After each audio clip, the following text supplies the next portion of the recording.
बिस्मिल्लाहिर्रहमानिर्रहीम। अल्लाहुम्मा सल्लि अला मुहम्मदिन व अला आलि मुहम्मद कमा सल्लैता अला इब्राहीम व अला आलि इब्राहीम इन्नका हमीदुम मजीद। अल्लाहुम्मा बारिक अला मुहम्मदिन व अला आलि मुहम्मद कमा बारिकता अला इब्राहीम व अला आलि इब्राहीम इन्नका हमीदुम मजीद। रब्बि यस्सिर व ला तुअस्सिर व तम्मिम बिल खैर रब्बिरहमहुमा कमा रब्बयानी सगीरा। अब्दुर्रऊफ जावेद यूट्यूब चैनल की विसादत से तमाम सुनने और देखने वालों को मेरी तरफ से अस्सलाम वालेकुम। डियर स्टूडेंट्स, हम पोस्ट पार्टीशन के मराहिल में से गुजरते हुए वेरी फर्स्ट स्टेप में हमने 1958 तक, 1947 से 1958 तक, 1958 से लेकर 1980 तक और 1980 से लेकर हमने 2007 तक, 2007 तक, इन 3 स्टेप्स में देखा हमने। आज हम कोशिश करेंगे इंशाल्लाह 2008 से 2024 तक के हम ड्यूरेशन को कंप्लीट करें और हमारा ये पोस्ट पार्टीशन का टेन्योर पाकिस्तान के हवाले से इंशाल्लाह कंप्लीट होगा। तो सबसे पहले हम देखते हैं 2008 के इलेक्शन को। आज है एक ये काम, मेरे आके ये काम कर लिया। बिस्मिल्लाहिर्रहमानिर्रहीम। ये नई पेंसिल है।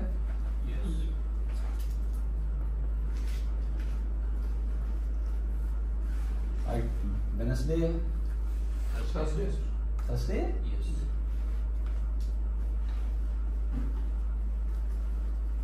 थर्सडे आज। जनरल इलेक्शन 2008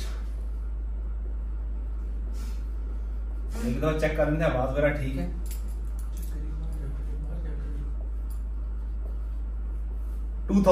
जनरल इलेक्शन 2008 18 फरवरी 2008 को होते हैं। ये 18 फरवरी 2008 को,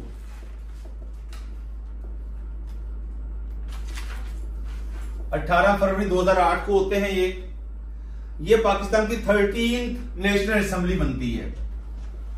13th नेशनल असेंबली।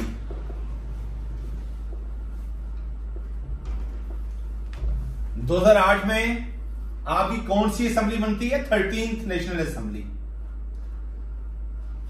ये याद रखिएगा, ये ऑब्जेक्टिव इससे एसोसिएटेड होती है हमेशा।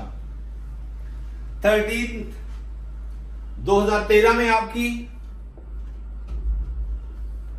14th 2018 में आपके, 15th और 2024 में आपके 16th नेशनल असेंबली की सिलेक्शन के लिए इलेक्शन होता है। ये याद रख लें, ये ऑब्जेक्टिव ऐसे ही बना लें ताकि आप जब एक नजर पड़े तो आपकी पहली नजर में आपकी ये ऑब्जेक्टिव रेडी हो जाए। 2008, 13, 18, 24।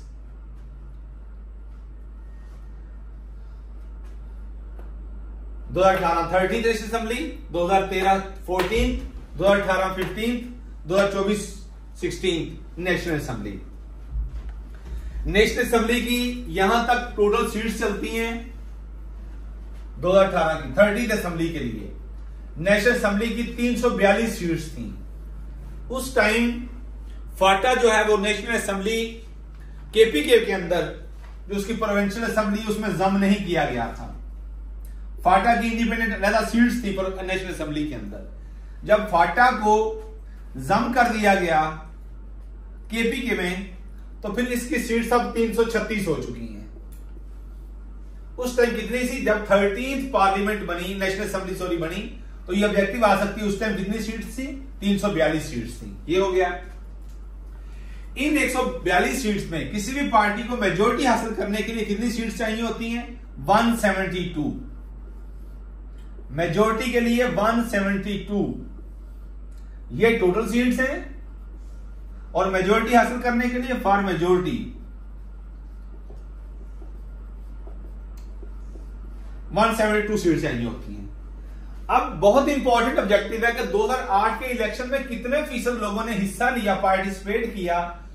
उसे हम एक वर्ड बोलते हैं, क्या बोलते हैं? Turn out. ये बहुत इंपॉर्टेंट ऑब्जेक्टिव है। मैंने खुद ये एग्जाम में इसको टेस्ट किया हुआ है। टर्न आउट कितना रहा 2008 में? तो आपका 44.3%। 44.3% आपका टर्न आउट रहा। बहुत इंपॉर्टेंट ऑब्जेक्टिव है, ये भूलना नहीं है।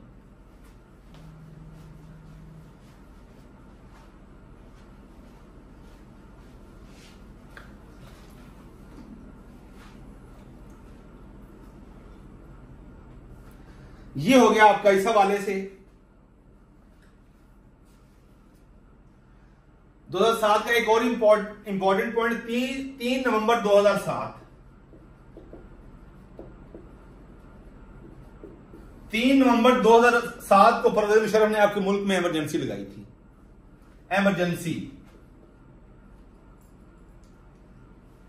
इमरजेंसी में जो आपके फंडामेंटल राइट्स होते हैं, बेसिक राइट्स की फंडामेंटल राइट्स 8 से 28 तक कॉन्स्टिट्यूशन के अंदर आपके फंडामेंटल राइट्स हैं।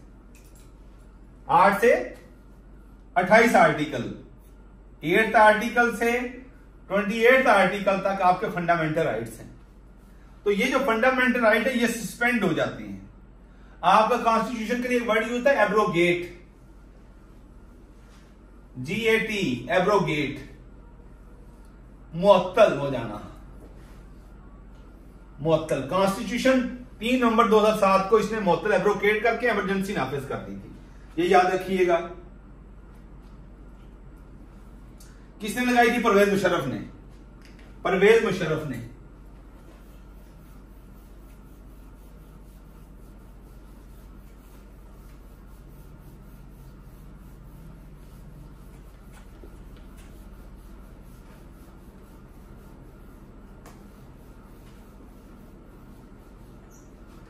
यार ये हार्ड है वैसे कल बोलना, not a good choice. Pervez Musharraf ने लगाई थी। परवेज मुशर्रफ, ये परवेज मुशर्रफ 9th प्रेसिडेंट था जी उस टाइम। 10th था, 10th प्रेसिडेंट, 10वां सदर था ये, 10वां सदर था ये।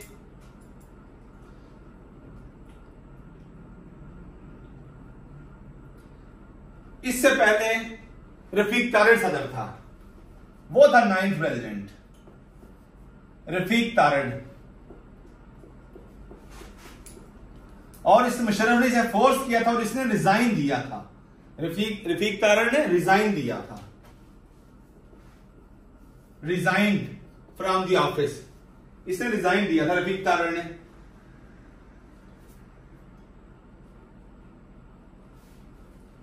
उन्नीस सौ 98 से 2001 तक रहा थे ये। 1998 से 2001 तक रहा ये। रफीक तारड़ 9th प्रेसिडेंट था। 10th प्रेसिडेंट परवेज मुशर्रफ था और ये 2001 से 2008 तक रहा।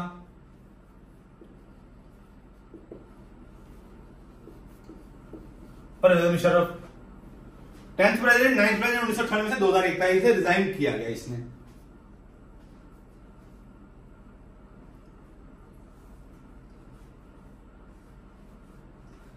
और ये 28वां चीफ जस्टिस लाहौर हाईकोर्ट भी था, यही रफीक तारड़।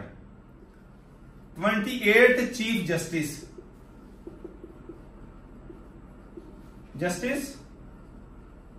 लाहौर हाईकोर्ट। उसका हो गया था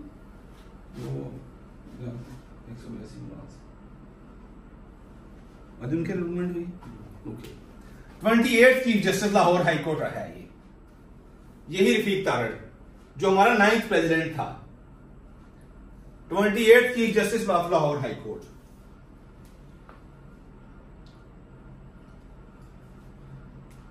उन्नीस सौ 1999 से 1991 तक, 1999 से 1991 तक ये चीफ जस्टिस लाहौर हाईकोर्ट रहा। और इसका ताल्लुक मंडी बहाउद्दीन से था। कहां से था? मंडी बहाउद्दीन से था इसका ताल्लुक।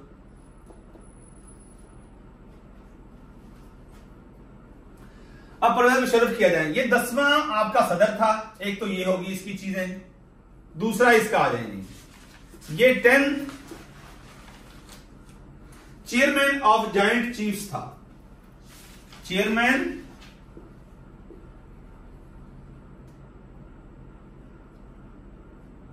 ऑफ जॉइंट चीफ्स, ये 10वां था, 10वां ये सदर था। उसके बाद ये 7वां चीफ ऑफ आर्मी स्टाफ था, 7th chief of army staff.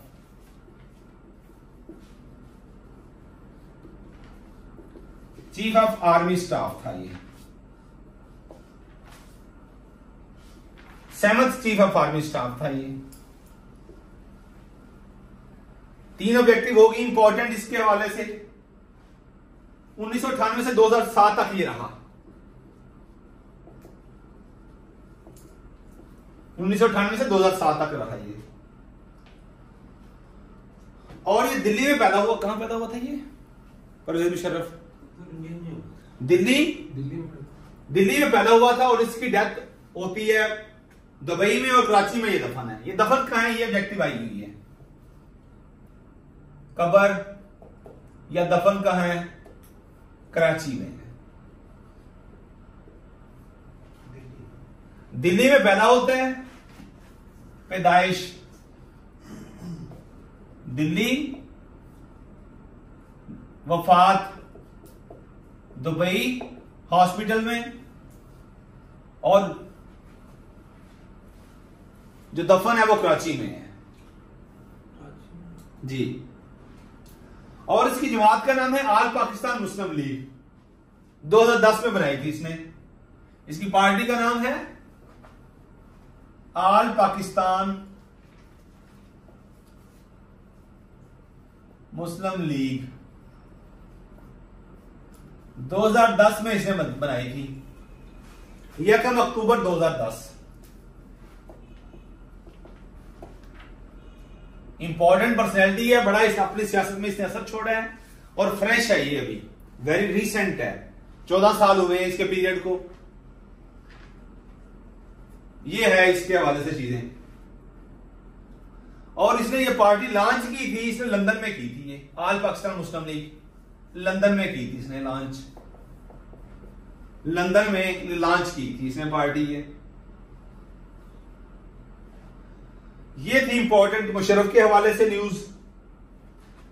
अगला इंपॉर्टेंट इवेंट आ जाएंगे।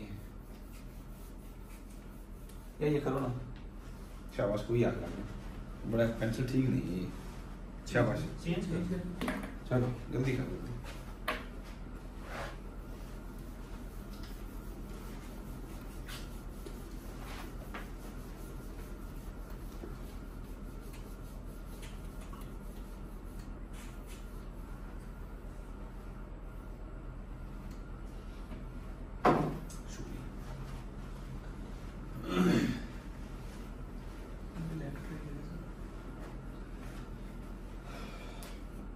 कारगिल वार आ जाए। नेक्स्ट है कारगिल वार। क्या बारीक बारीक ले आए हो यार, जिंदगी से कोई काम अच्छा कर लो। कारगिल वार, कारगिल लड़ाई, कारगिल, हाँ चेक कर लें, सही नजर आ रहा है। कारगिल लड़ाई, ये लद्दाख के इलाके में है। कारगिल का एरिया लद्दाख का इलाका है, ये डिवीजन है लद्दाख, और ये कारगिल डिस्ट्रिक्ट है। ये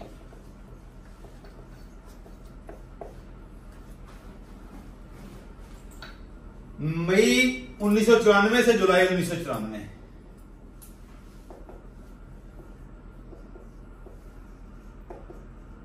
1994 तक लड़ाई होती है ये जी। 99, हाँ जी 1999।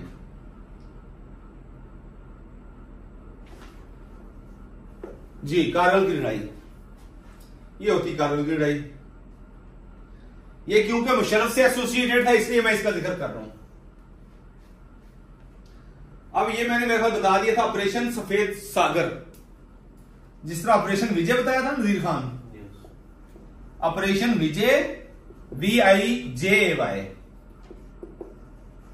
और दूसरा ऑपरेशन SAFPD, SAGAR, ऑपरेशन विजय और सफेद सागर, ये दो ऑपरेशन किससे एसोसिएटेड हैं? कारगिल से एसोसिएटेड है ये ऑपरेशन विजय और ऑपरेशन सफेद सागर। ये इंडिया के दो ऑपरेशन जो कारगिल से रिलेटेड है। ये कोड नेम है, इसके ऑपरेशन का कोड नेम है ये।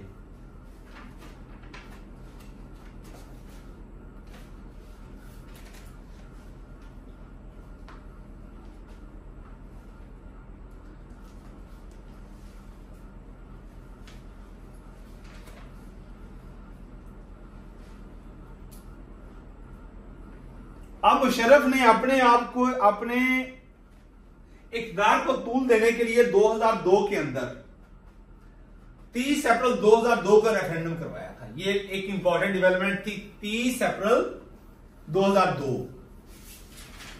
रेफरेंडम, 30 अप्रैल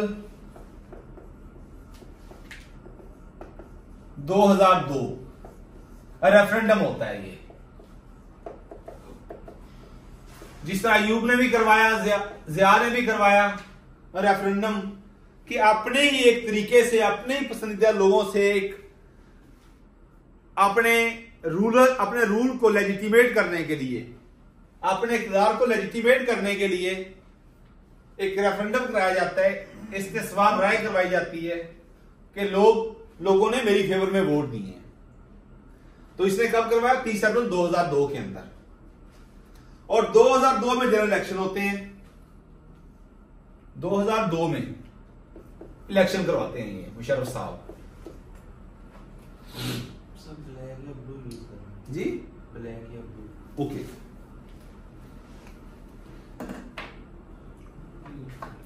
अरे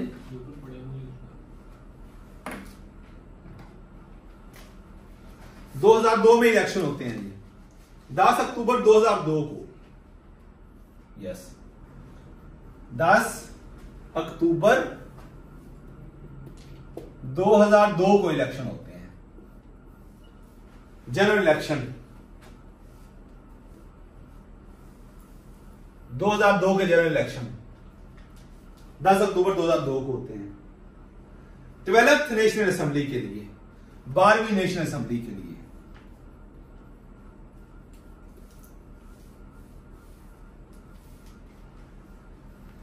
ट्वेल्थ नेशनल असेंबली के लिए इलेक्शन होते हैं ये। उस टाइम नवाज शरीफ और बेनजीर कहां है? अपना नजीर खान नवाज शरीफ 2002 के इलेक्शन में प्लस बेनजीर, ये दोनों लंदन में हैं। इसके लिए वर्ड यूज होता है इन एग्जाइल, EXILE, इन एग्जाइल। ये थे उस टाइम जलावतन। मुशर्रफ के डर से ये जलावतन हो गए थे। मुशर्रफ ने इनको जलावतन मुल्क से निकाल दिया था।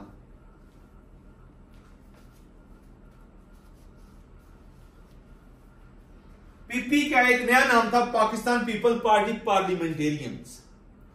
4P, Pakistan peoples party parliamentarians. Amin Fahim ने इसकी, अमीन फहीम, जिस तरह आज का बिलावल भुट्टो साहब है चेयरमैन, उस टाइम इसका अमीन फहीम था चेयरमैन। अमीन फहीम लीडर था। टर्नआउट 41.7, 41.7% टर्नआउट था। 41, 41.7% टर्नआउट था। 342 सीट्स थी और 172, जिस तरह मैंने बताया 342, 172 ये मेजोरिटी के लिए, फॉर मेजोरिटी। और टोटल कितनी सीट थी? टोटल 342। 41.7% इसका ये था।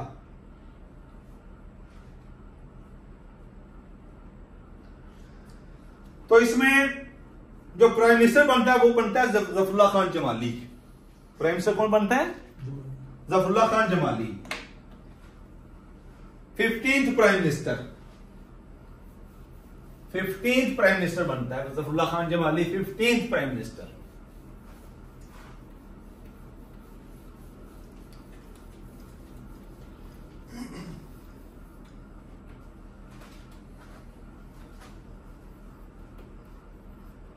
Zafrullah Khan Jamali 15th prime minister.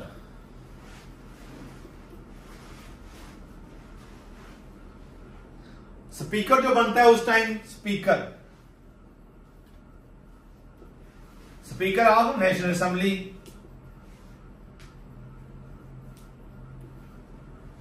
Speaker of national assembly Chaudhry Amir Hussain.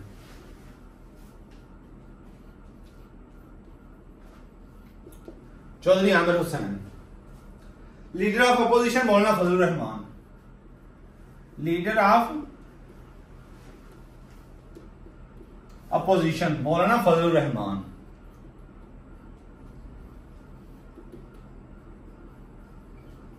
मौलाना फजलुर रहमान। और सदर कौन बनता है? सदर नजीर खान परवेज मुशर्रफ। 2002 के इलेक्शन में कौन सा सदर है? ये 15th है और ये 10th आपका प्रेसिडेंट बनता है ये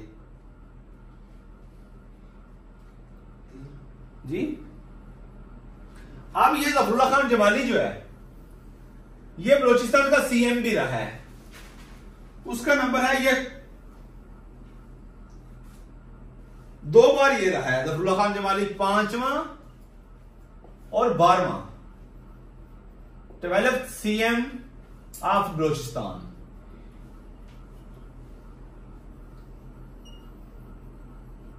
जफरुल्लाह खान जमाली 5वां और 12वां सीएम बलोचिस्तान भी रहा है ये। इसके बाद 2004 आ जाता है। जफरुल्लाह खान जमाली साहब के बाद अगला जो आपका प्राइम मिनिस्टर बनता है वो है Chaudhry Shujaat Hussain, 16th prime minister.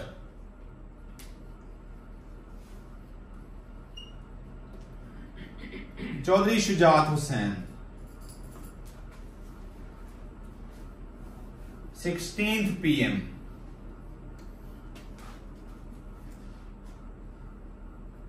जून 2004 से 23 अगस्त 2004।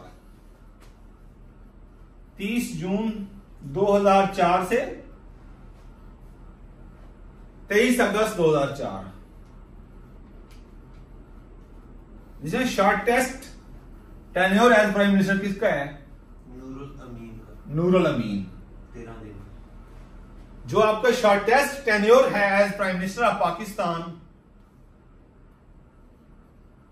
Shortest tenure of prime minister of Pakistan वो है नूरुल अमीन। दूसरे का आई चौधरी। ये सिर्फ 13 दिन है और ये पहला नंबर है शॉर्टेस्ट और सेकंड शॉर्टेस्ट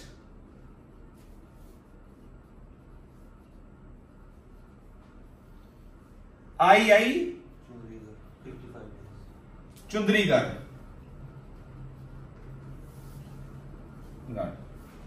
ये 55 दिन है।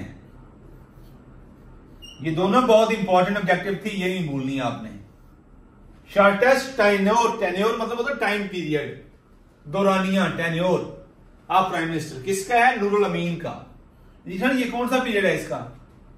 ये जब सदर भुट्टो बनता है। वो 1972 या 73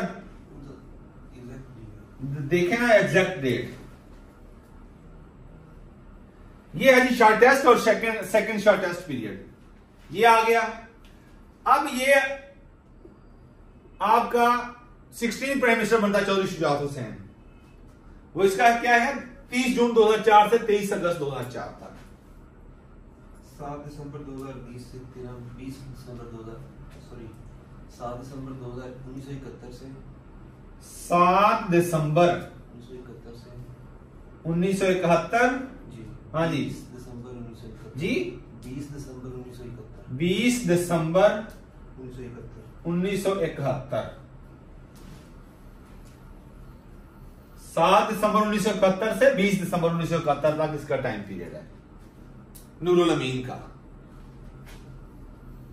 ऐसे बना लेंगे ताकि पेपर से 1 घंटा पहले नजर पड़े तो ऐसे तीनों चीजें 13 दिन नूरुल अमीन 7.1971 से 20.1971। ये हो गया जी इसका। और ये 27वां और 29वां वज़ीर दाखिला भी रहा है। 27वां 27th plus 29th home minister, interior minister, interior minister,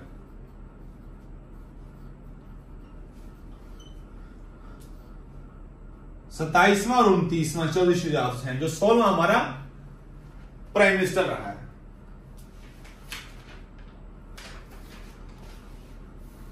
इसके बाद शौकत अजीज साहब आ जाते हैं। मुशर्रफ के दौर में ये 3 प्राइम मिनिस्टर चेंज होते हैं, जफरुल्लाह जमाली, चौधरी शुजात हुसैन और तीसरा शौकत अजीज।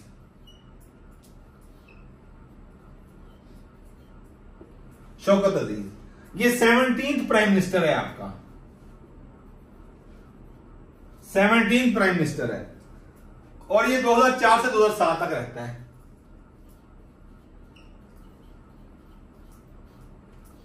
शौकत अजीज ये मुशर्रफ के टाइम पीरियड में ये 3 प्राइम मिनिस्टर होते हैं। जब ये सदर रहा तो उस टाइम जफरुल्लाह जमाली, चौधरी शुजात हुसैन 15वां, 16वां और ये 17वां, ये 3 प्राइम मिनिस्टर रहे हैं।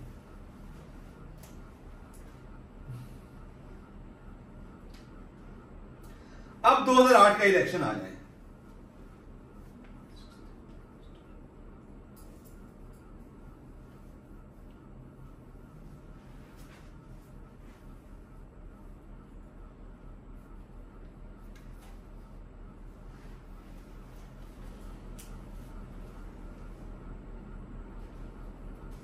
हम्म 2008 का इलेक्शन, 2008 पे आ गया ना।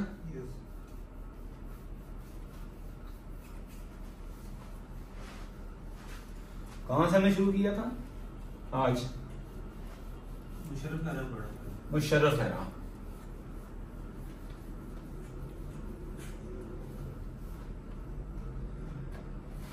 दो 2008 जनरल इलेक्शन आ जी।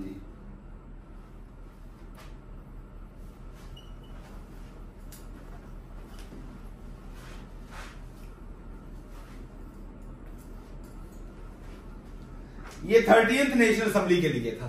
13th नेशनल असेंबली के लिए था ये। एक तो ये ऑब्जेक्टिव 2008 का इलेक्शन 18 फरवरी 2008 को होता है। 18 फरवरी 2008 को होता है ये। इसमें 44.3% टर्नआउट, 44.3% टर्नआउट रहा है ये। वही 342 और 172, 342 172 फॉर मेजोरिटी हासिल करने के लिए। और ये आपकी टोटल सीट्स हैं, टोटल सीट्स हैं ये आपकी।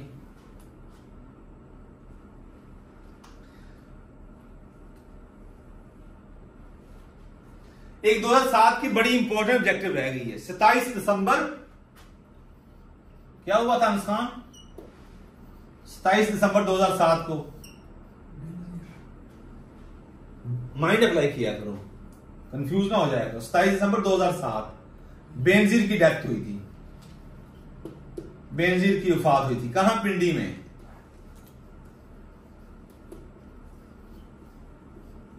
रावलपिंडी में। और ये बेनजीर आपकी 13वीं, 11वीं और 13वीं प्राइम मिनिस्टर थी। ये बेनजीर क्या थी? 11th plus 30th prime minister थी आपकी। 11वीं का कब है ये? 1988 टू 1990, 1990। और 30th 1993, 1996। ये भूलना नहीं है। इस शार्ट ऐसे मार लो चीजें। 11वीं और 13वीं, और ये 13वीं नेशनल असेंबली थी।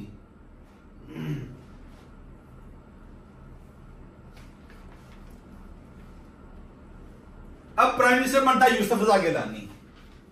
जी हाँ, ये कौन सा प्राइम मिनिस्टर था? Yousuf Raza Gilani, 17th prime minister, 17th prime minister रहा है ये 2008 से 24 मार्च 2008, 24 मार्च 2008 से 2012 तक आपका ये प्राइम मिनिस्टर रहा है। लॉन्गेस्ट टेन्योर जी, वन टर्म में इसका। ये वाहिद वो आपका प्राइम मिनिस्टर है जिसने अपनी पूरी मुद्दत बतौर प्राइम मिनिस्टर नहीं, लेकिन लॉन्गेस्ट टेन्योर इसका है, 4 साल और कुछ नहीं। तो उसे लॉन्गेस्ट नहीं कहेंगे, टेन्योर जो है उसका लॉन्गेस्ट टेन्योर है, लेकिन टेन्योर कंप्लीट नहीं किया इसका। पॉइंट इसका ये है, इसका अपना टेन्योर कंप्लीट नहीं होता ये, क्योंकि इसको सुप्रीम कोर्ट सजा दे देती है। लेकिन जितनी देर ये रहा है 4 साल, देखा टाइम पीरियड कितना है, कितने माह और कितने दिन है। ये किसी भी प्राइम मिनिस्टर का एक टेन्योर में सबसे लंबा तरीन पीरियड है, इलेक्टेड पीएम का।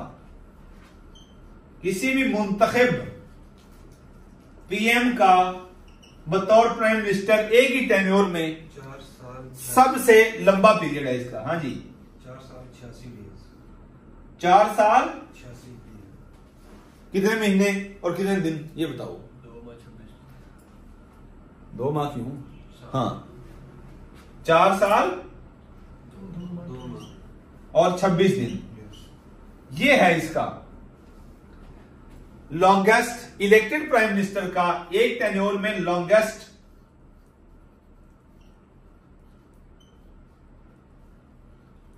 टाइम पीरियड है, लॉन्गेस्ट टाइम पीरियड है ये यूसुफ रजा गिलानी का।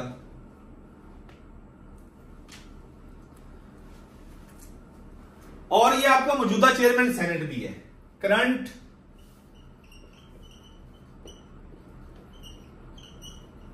चेयरमैन सेनेट भी यही है। 9/4/2024 से 9/4/2024 से ये आपका मौजूदा चेयरमैन सेनेट भी यही है। 26 अप्रैल 2012 को कंटेम्प्ट ऑफ कोर्ट की। जी, वो बताता हूं मैं आगे ना।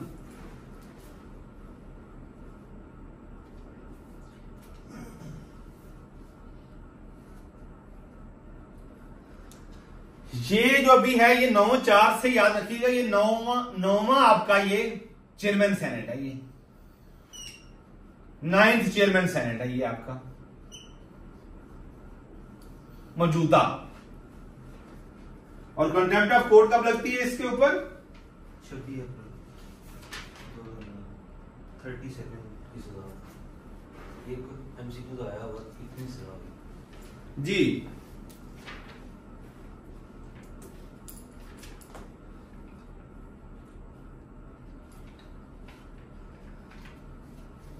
अब यूसुफ रजा गिलानी के हवाले से इंटरेस्टिंग 2-3 चीजें हैं, वो भी देख लें आगे।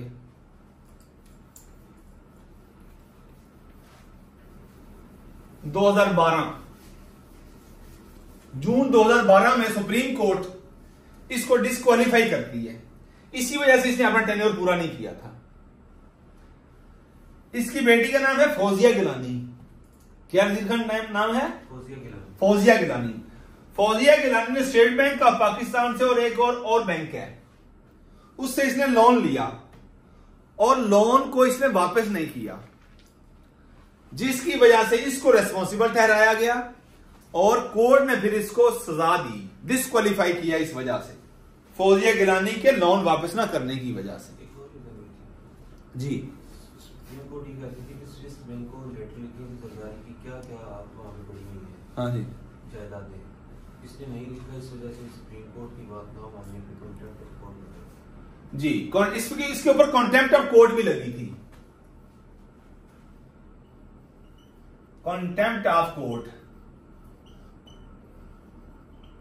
तौहीन अदालत का यह मुर्तकब ठहरा था। सुप्रीम कोर्ट ने कहा था कि अब स्विस बैंक को सुप्रीम कोर्ट, स्विस बैंक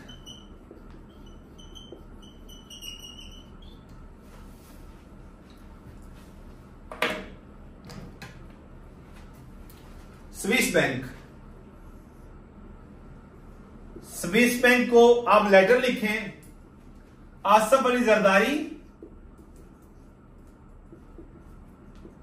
के अकाउंट्स डिटेल्स के लिए। तो इसने सुप्रीम कोर्ट की डायरेक्शन को फॉलो नहीं किया, जिसकी वजह से कंटेम्प्ट ऑफ कोर्ट लगी थी।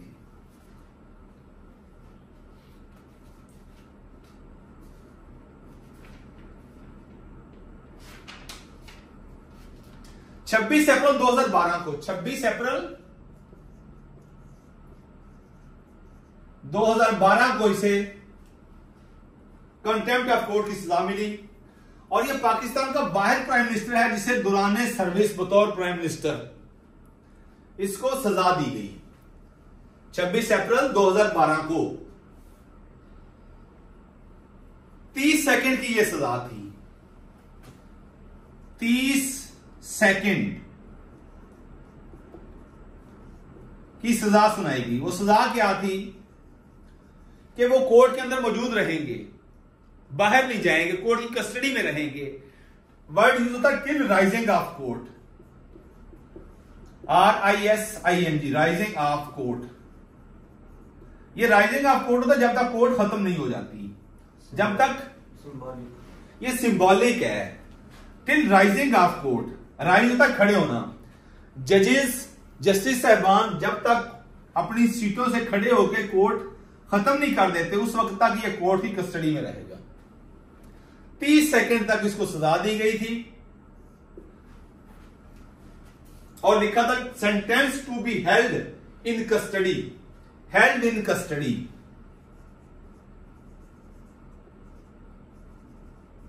ये कोर्ट की कस्टडी है। Till rising of court, till rising of court, held in custody till rising of court. 30 second की सजा दी गई थी, जिसे दौरान पाकिस्तान का वाहिद यह था बंदा जिसको बतौर वजीर आजम सजा दी गई।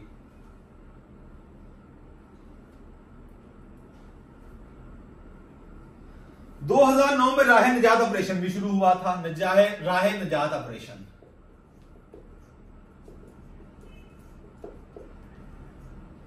2009 में, और ये साउथ वजीरिस्तान, ये ऑब्जेक्टिव है, ये साउथ वजीरिस्तान में शुरू हुआ था।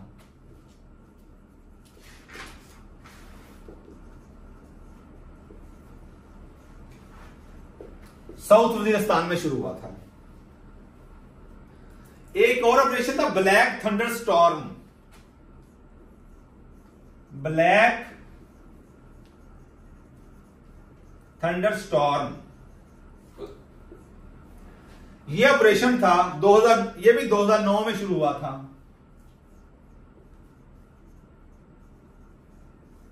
2009 में यह शुरू हुआ था। यह सवात में शुरू हुआ था।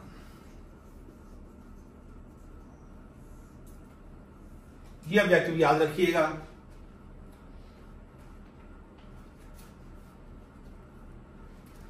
अब यूसुफ रजा गिलानी का जो वकील था उसका नाम था इत्तेजाज एहसन।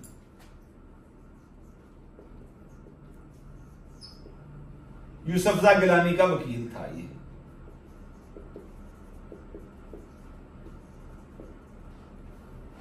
वकील था ये।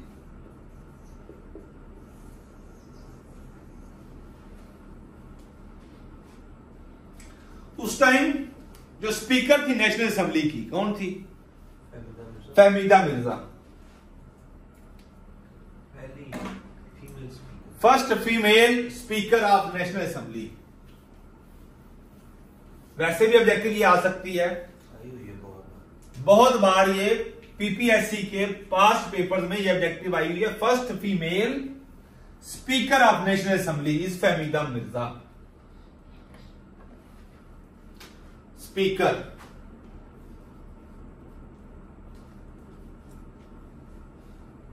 First female speaker of national assembly.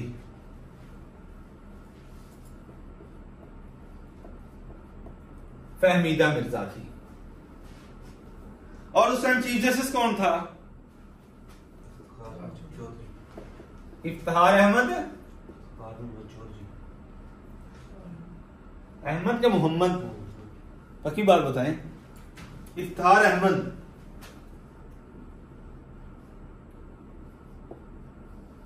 Chaudhary था ये चीफ जस्टिस सीजे।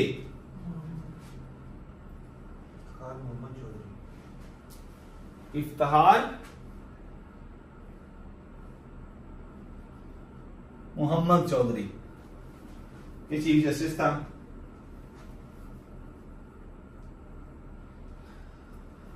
और गिलानी की ये डिस्क्वालिफिकेशन ये कब खत्म होती है? 2017 में खत्म होती है। यूसुफजाई गिलानी की जो 2012 में से डिस्क्वालीफाई किया गया था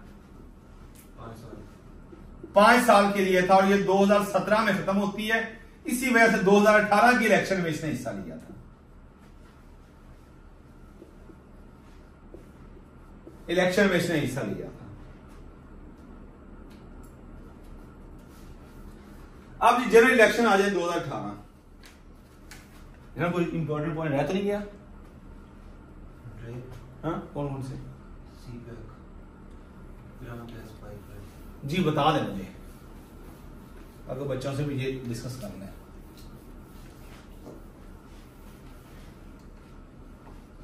जी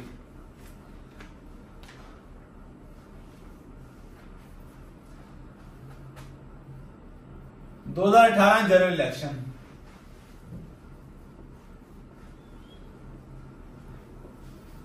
अब वो मैंने बता दिया था जो दिसंबर 2014 में आर्मी पब्लिक स्कूल पे अटैक होता है, नहीं बताया? तो पहले हाँ सीडीडी में बताया हुआ है। दिसंबर 2000 कौन सी डेट है? 16 दिसंबर 2014 आर्मी पब्लिक स्कूल पर अटैक होता है, पेशावर। हाँ जी, पेशावर आर्मी पब्लिक स्कूल हमला होता है। टीटीपी ने इसकी जिम्मेदारी, तहरीके तालिबान पाकिस्तान ने इसकी, तहरीके तालिबान पाकिस्तान ने इसकी जिम्मेदारी कबूल की थी। अब 2018 के इलेक्शन आ जाते हैं। इसमें 15th नेशनल असेंबली के लिए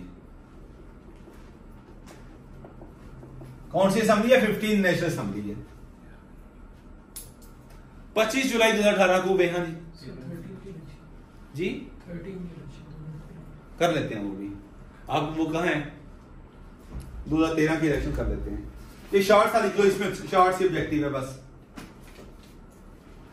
पहले 2018 कर लें, 2013 बाद में करते हैं। 15th नेशनल असेंबली है ये। इसमें तीनों बड़ी पार्टीज हिस्सा लेती हैं, PMLN, PP और PTI। तीनों पार्टीज इसमें हिस्सा लेती हैं। PMLN शहबाज शरीफ की क़यादत में, PP बिलावल भुट्टो की क़यादत में, और PTI इमरान खान की क़यादत में हिस्सा लेती है। शहबाज शरीफ 82 सीट्स इसके हिस्से में आती हैं। इमरान खान 149 सीट के साथ, 49 सीट के साथ मेजोरिटी हासिल करता है PTI, और 54 सीट्स के साथ थर्ड नंबर पे आती है आपकी PP।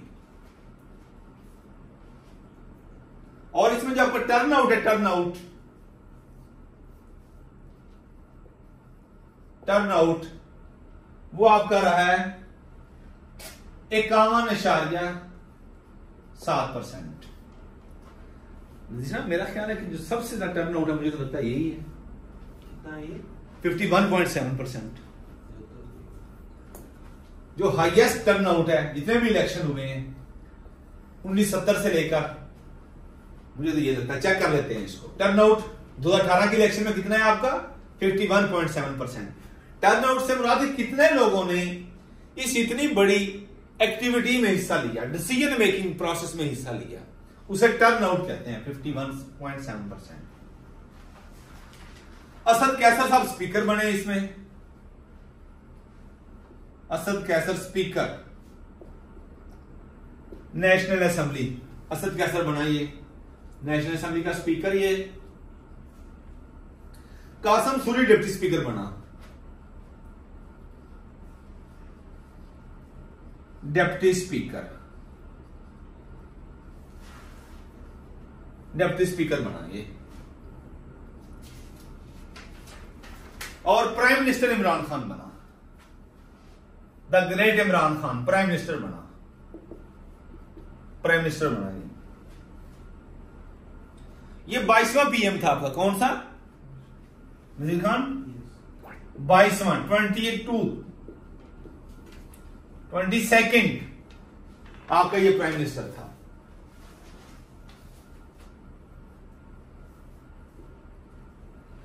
सेकंड प्राइम मिनिस्टर था आपका ये अगस्त 2018 से अगस्त 2018 कब तक? अप्रैल 2022 तक।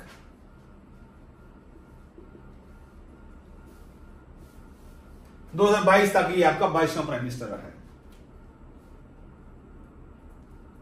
ये एक बड़ी इंपॉर्टेंट ऑब्जेक्टिव आती है। ये ब्रैडफोर्ड यूनिवर्सिटी का चांसलर भी है, चांसलर रहा है ब्रैडफोर्ड यूनिवर्सिटी, ब्रैडफोर्ड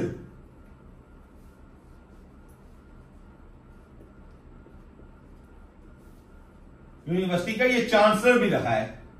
और ये यूनिवर्सिटी कहां है? लंदन में है ये यूनिवर्सिटी। और ये चांसलर, इसका चांसलर ये रहा है इसका कब से कब तक?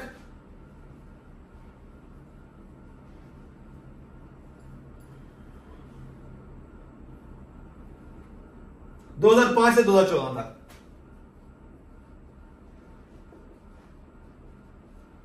ये चांसलर है 2005 से 2014 तक, ब्रैडफोर्ड यूनिवर्सिटी का चांसलर है और ये लंदन में है।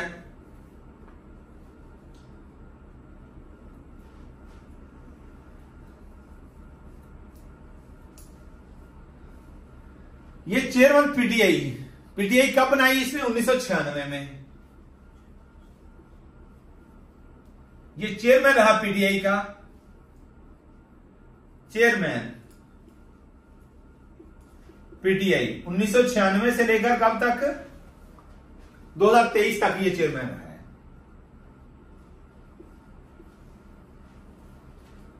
चेयरमैन पीटीआई, ये ऑब्जेक्टिव बहुत इंपॉर्टेंट है।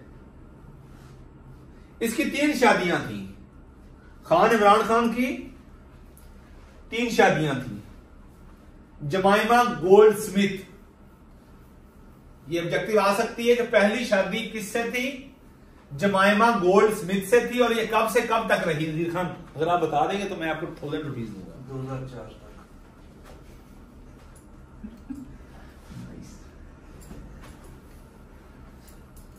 आपका 1000 रुपीज होगा। कब से कब तक? जी रिवोक भी हो सकते हैं। हो गया, अगली में मेरी मर्जी में जवाब दोबारा दो। 1995 पहली शादी, फर्स्ट मैरिजेस जमाइमा गोल्ड स्मिथ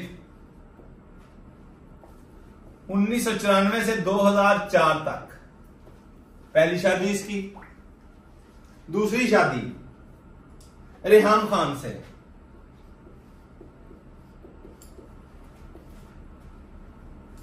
2015 में ही, 2015 से 2015। तीसरी शादी बुशरा बीबी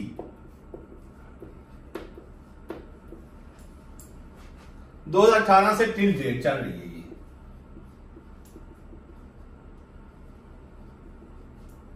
ये तीसरी बीवी इसकी। Marriages of Khan, the great Khan. जीर खान, इसने क्रिकेट का आगाज कब किया था इमरान खान ने? वो कौन सा फॉर्मेट था क्रिकेट का? Test cricket. इंटरनेशनल क्रिकेट का आगाज इसने 1971 में किया, टेस्ट क्रिकेट से।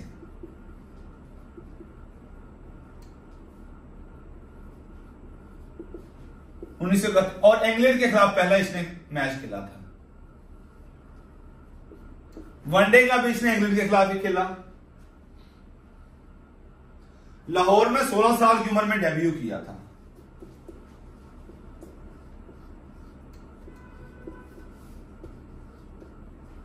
डेब्यू की स्पेलिंग है DEBUT।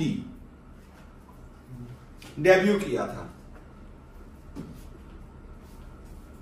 जब इसकी सिलेक्शन हुई थी और इसने पहला मैच खेला था 16 साल की उम्र में।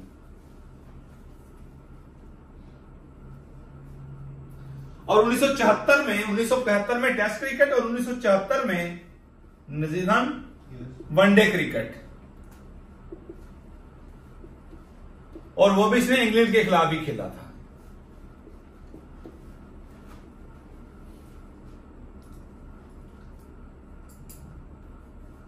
आखिरी मैच भी इसने, लास्ट मैच भी इंग्लैंड के खिलाफ खेला। लास्ट मैच जी, आखिरी मैच भी वही 1992 में जो वर्ल्ड कप खेला, वो भी इंग्लैंड के खिलाफ ही था ये।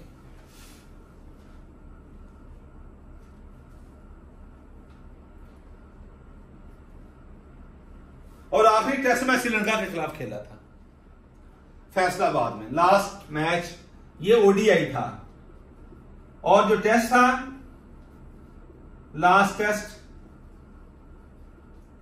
वो श्रीलंका के खिलाफ था। फैसलाबाद में ये खेला था 1992 में।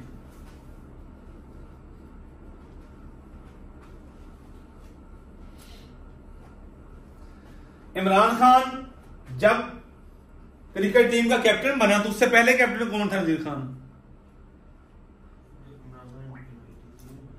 इससे पहले कौन था? जावेद मियां दाद था। जावेद मियां दाद के बाद इमरान खान कैप्टन बनता है। जावेद मियां दाद, फिर इमरान खान। बड़े लेजेंड है हमारे ये।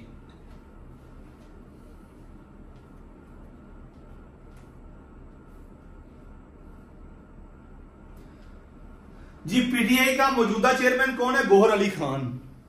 मौजूदा चेयरमैन PTI का Gohar Ali Khan. Gohar Ali Khan current chairman of PTI Gohar Khan है, गौहर अली खान। और वाइस चेयरमैन कौन है? Nazir Khan. Vice chairman of PTI Shah Mahmood Qureshi.